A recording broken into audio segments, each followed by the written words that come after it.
Bismillahirrahmanirrahim. Assalamualaikum warahmatullahi wabarakatuh.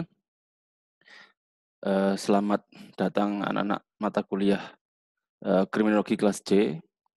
Hari ini adalah pertemuan kedua. Pertemuan kedua ini kita sudah masuk ke pengantar ya. Jadi nanti saya sampaikan terkait definisi, kemudian hubungannya kriminologi dengan hukum pidana, kemudian objek yang dikaji dan lain sebagainya.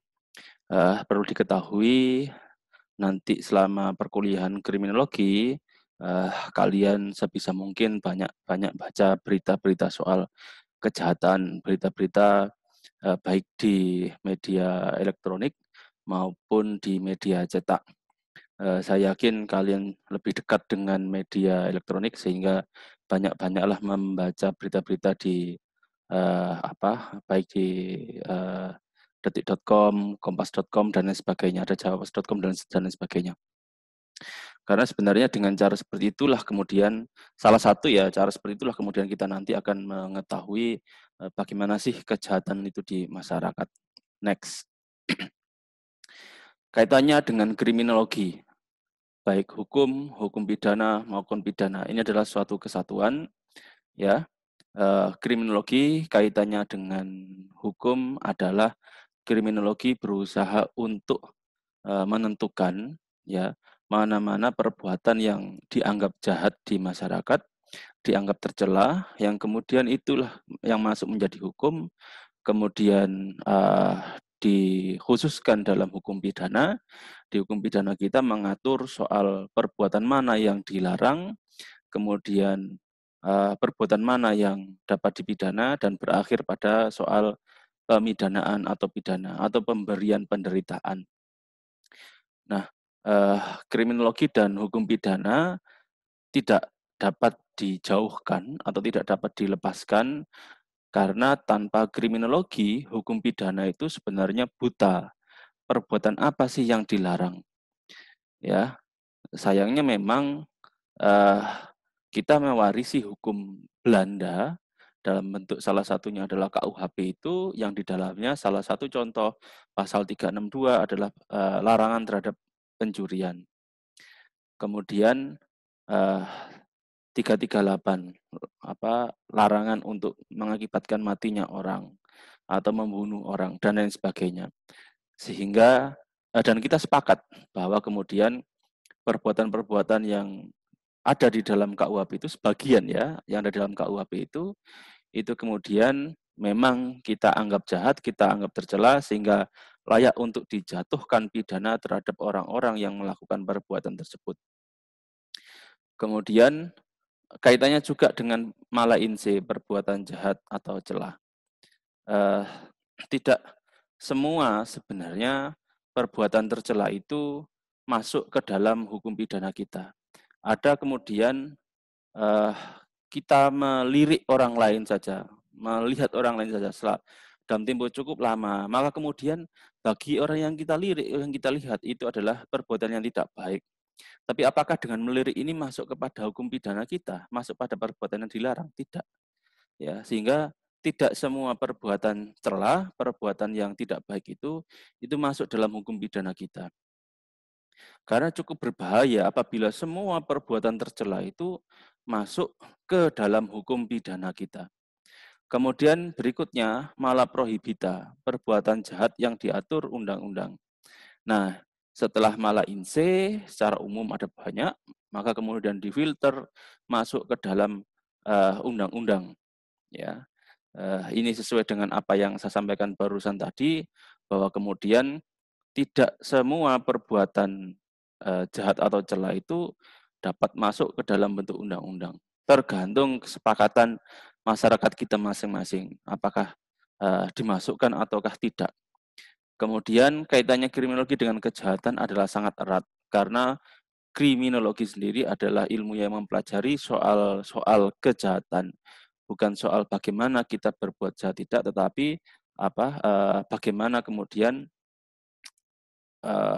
tindakan-tindakan di masyarakat itu dianggap sebagai hal-hal yang tercela atau hal-hal yang jahat sehingga dimungkinkan untuk masuk ke dalam hukum kita itu.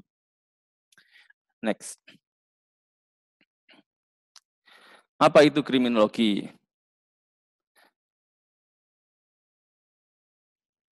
Nah, pertama kali dikenalkan oleh Paul Topinot, abad ke-18 pertengahan.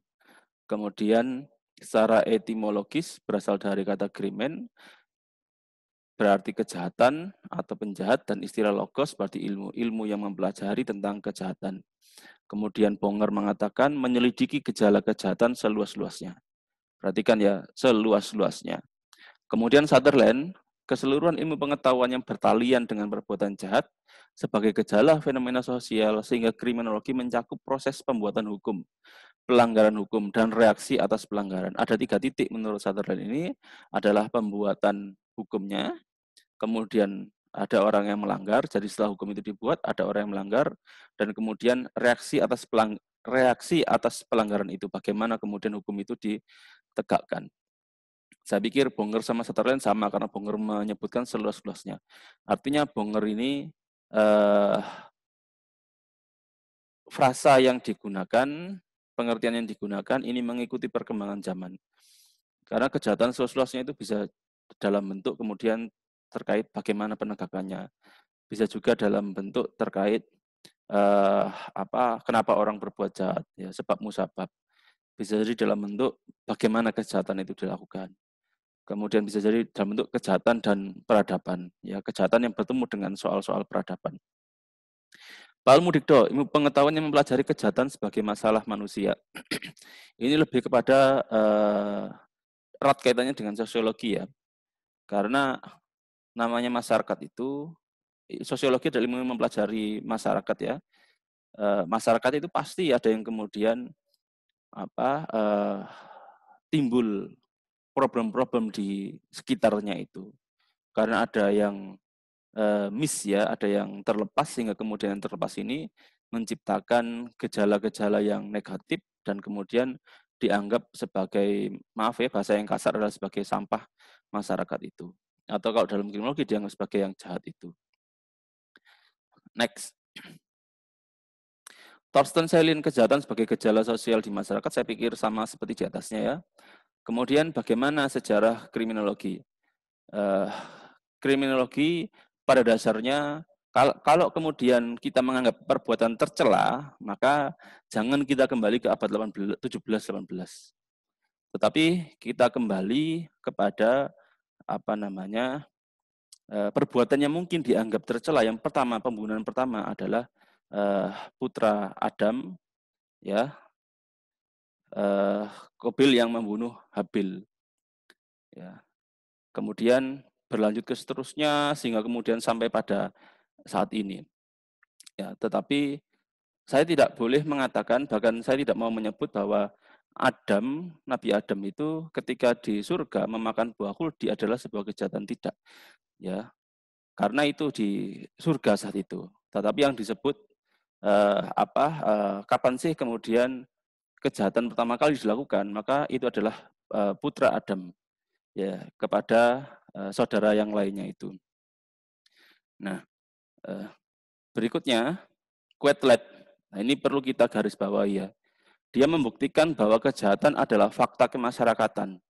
Kejahatan mesti ada, ya. Dan kalau diberantas menjadi zero crime, jelas tidak mungkin. Karena kita masyarakat, ya. Salah satu pendapat yang terkenal, kejahatan dapat diberantas dengan memperbaiki tingkat kehidupan masyarakat. Yunani menaikkan gaji ya terhadap pegawai aparatur pemerintah itu, ternyata juga tidak menutup kejahatan, tidak mengurangi angka kejahatan, tidak memberantas angka kejahatan. Jadi apa yang dikaitkan oleh Quetelet ini harus dapat dibuktikan pada tiap-tiap masyarakat. Ya. Oke lah kalau kemudian Quetelet membuat penelitian saat itu abad 17, abad 18 terkait kejahatan dapat diberantas dan memperbaiki tingkat kehidupan masyarakat. Jadi kalau dihubungkan dengan Indonesia, apakah mungkin? Maka perlu dilakukan kajian-kajian lebih mendalam, ya, dengan cara menaikkan tingkat kehidupan masyarakat, ya, pendapatan per kapita kita itu naik, dan apakah kemudian angka kejahatan itu turun. Next. Objek studi kriminologi. Sutherland menyebutkan objeknya adalah proses pembuatan undang-undang.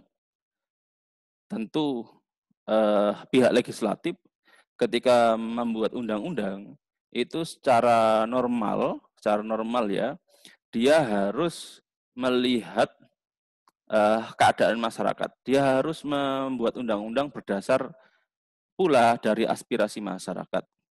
Tetapi ini dilakukan secara terbatas.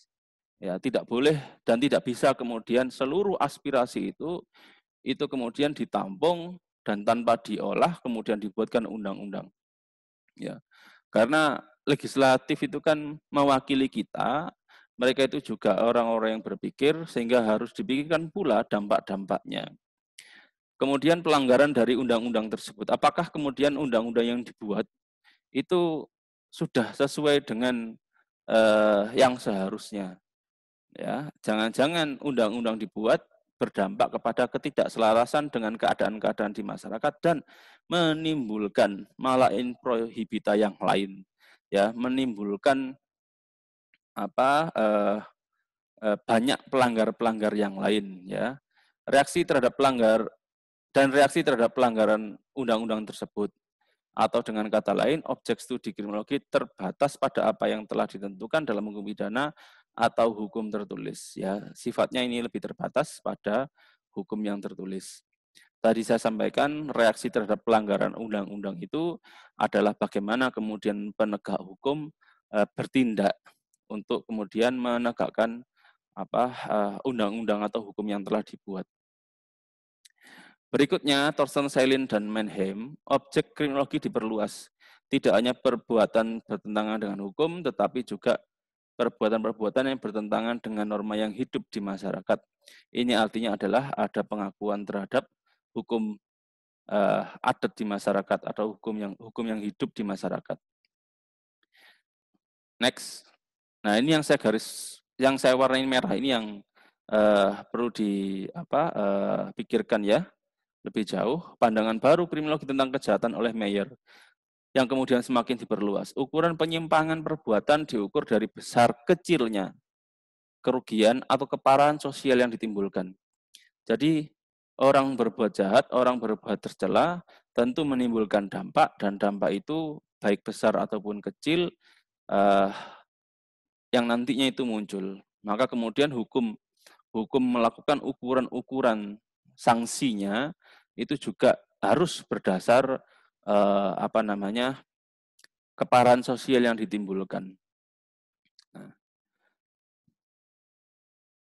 kalau kemudian ada tokoh di dalam madzhab sosiologi hukum yang menyebutkan bahwa kemudian hukuman itu disesuaikan dengan perbuatan yang dilakukan, it's okay, tetapi perbuatan itu juga harus dilihat ya dampaknya seperti apa. Ya, jangan-jangan karena kelalaian loh ya, dia menimbulkan matinya banyak orang. Dia lalai, ya, tapi menimbulkan matinya banyak orang.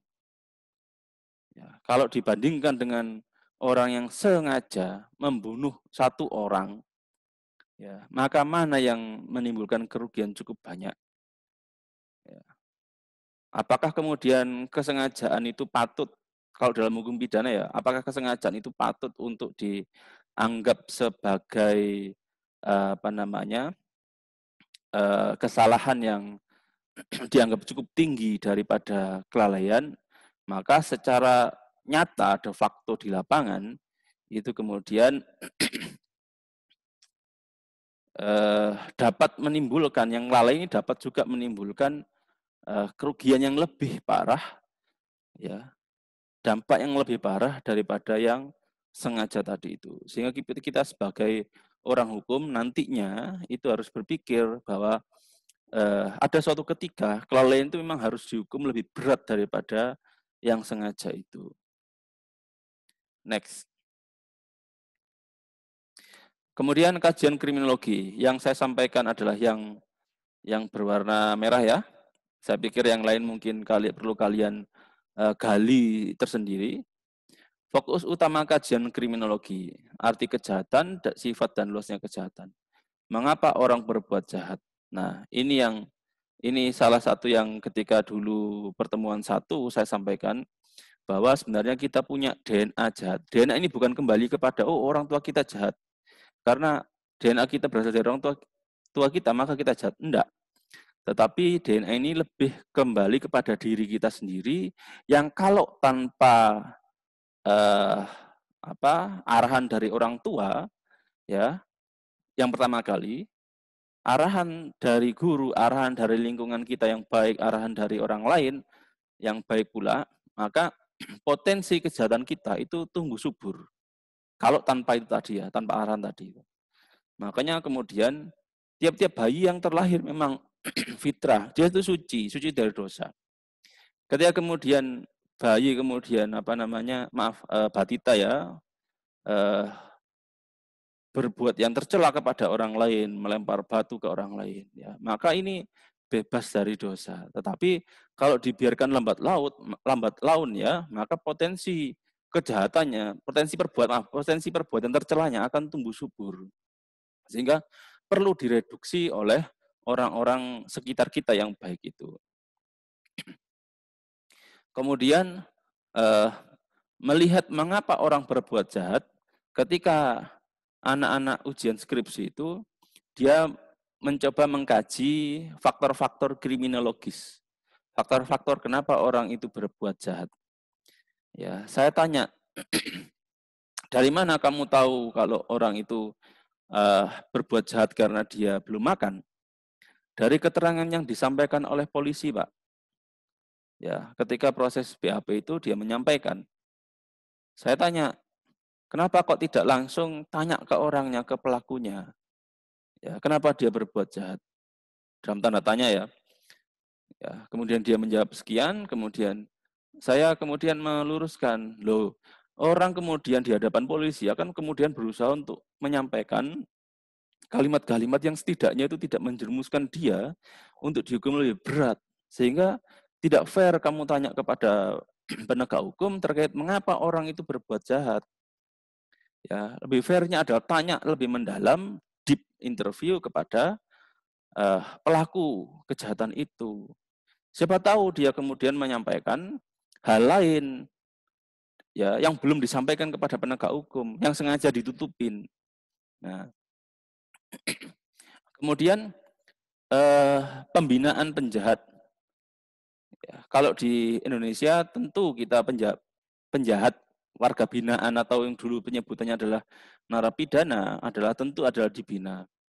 Ya. Tetapi juga ada yang bagian-bagiannya memang tidak mungkin dibina. Dibina itu kan tujuannya agar kemudian direduksi pola pikirnya yang keliru itu menjadi kemudian lebih baik dan dia dapat dikembalikan kepada masyarakat.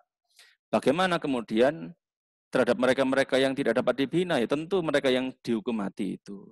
Maka pembinaan yang dilakukan itu bagi saya adalah tindakan yang percuma dilakukan, kecuali dia dibina tujuannya agar dia dapat bergaul dengan orang-orang yang ada di dalam lapas itu. Ya, dia sebagai warga binaan agar dapat bergaul dengan warga binaan yang lain di lapas itu. Ya. Dan tidak ada potensi kemudian dia dikembalikan kepada masyarakat karena telah dijatuhkan sanksi pidana mati. Kemudian berikutnya adalah bentuk kejahatan. Kejahatan yang dulu dilakukan, pertama-tama dulu dilakukan membunuh ya, mungkin pakai pakai batu, pakai ranting pohon dan lain sebagainya. Kemudian berkembang karena seiring peradaban berkembang.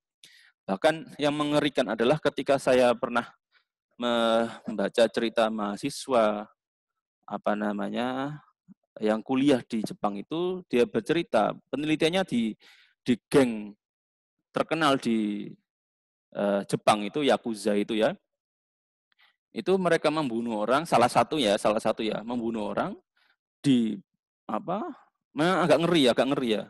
Dihancurkan tubuhnya, kemudian dicampur dengan aspal itu, kemudian dibuatlah jalan itu.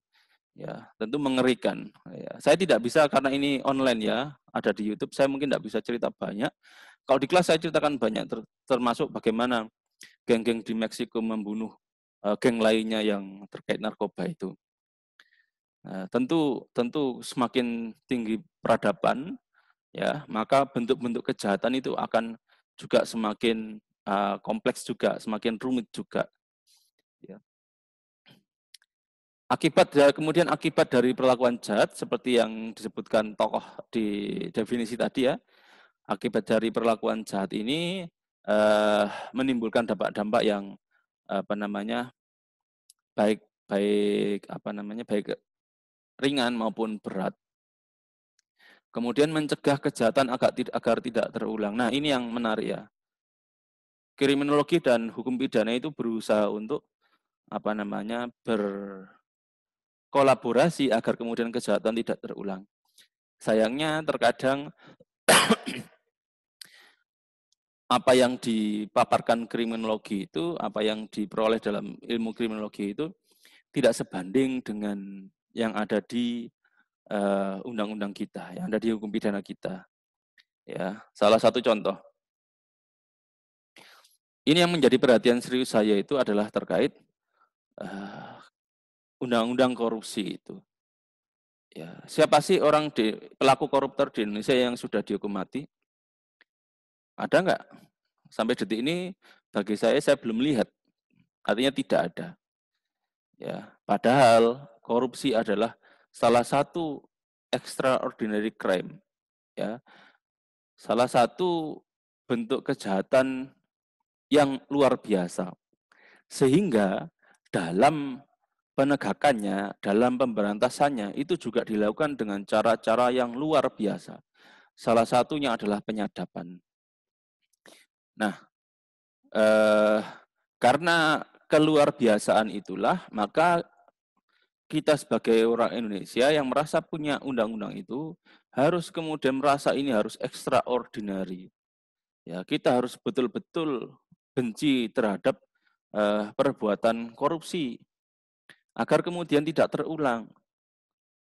Ya, bayangkan kemudian korupsi itu dampaknya itu luar biasa. Antar kota kemudian contoh ya, antar kota ada jembatan. Jembatan dibuat megah, dibuat mewah, bagus. Tampaknya ya, tapi kemudian ternyata penggunaan besinya itu besi yang kadar kekuatannya itu rendah. Sehingga jembatan yang diperkirakan harusnya itu bisa digunakan 100 tahun, ya, itu kemudian 10 tahun sudah ambruk. Nah, kemudian dampak apa yang ditimbulkan? Ya banyak, transportasi terganggu, ya, kemudian nilai-nilai sosial terganggu, dan yang sudah terbangun begitu bagus ya, antar dua kota itu menjadi terganggu. Orang perlu memutar jauh, kemacetan kemudian ditimbulkan dan lain sebagainya. Sehingga kemudian kalau fair kemudian ya undang-undang terkait tindak pidana korupsi itu perlu kemudian dilakukan penataan ulang agar seimbang dengan maksud ya bahwa korupsi adalah extraordinary crime. Oke, next.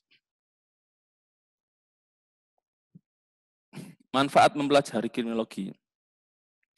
Dapat mengetahui sebab seseorang melakukan kejahatan. Anak-anak yang melakukan penelitian kriminologis ya, skripsi itu ini jadi wanti-wanti untuk kalian nantinya. Kalau meneliti kriminologis, maka jangan tanya polisi sebab-sebab orang itu melakukan kejahatan. Tapi tanyalah ke pelakunya. Kenapa sih kamu harus membunuh istrimu, contoh? Ya, mungkin ada maksud lain yang dia nggak sampaikan ke polisi, karena mungkin dia malu. Akhirnya berani menyampaikan ke kalian. Kenapa sih kalian harus mencuri di swalayan? Ya.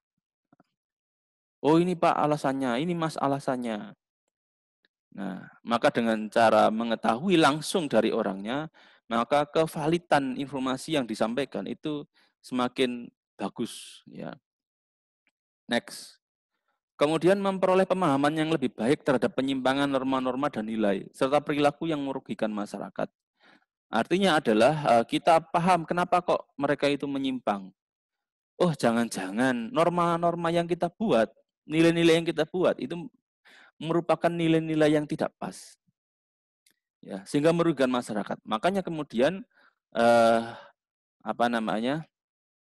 Di dalam masyarakat itu membuat aturan hukum, membuat eh, peraturan ya, hukum itu sendiri itu harus selaras dan seimbang dengan keadaan di masyarakat. Ya. Jangan kemudian mohon maaf ya, apa namanya, membuat aturan, contoh ya, ini contoh. Ternyata nantinya membuat aturan. Orang berangkat dari rumahnya ke sawah di belakang rumahnya pakai motor harus pakai helm. Ya, ini kan justru merugikan masyarakat. Oh ya, cuma di belakang situ.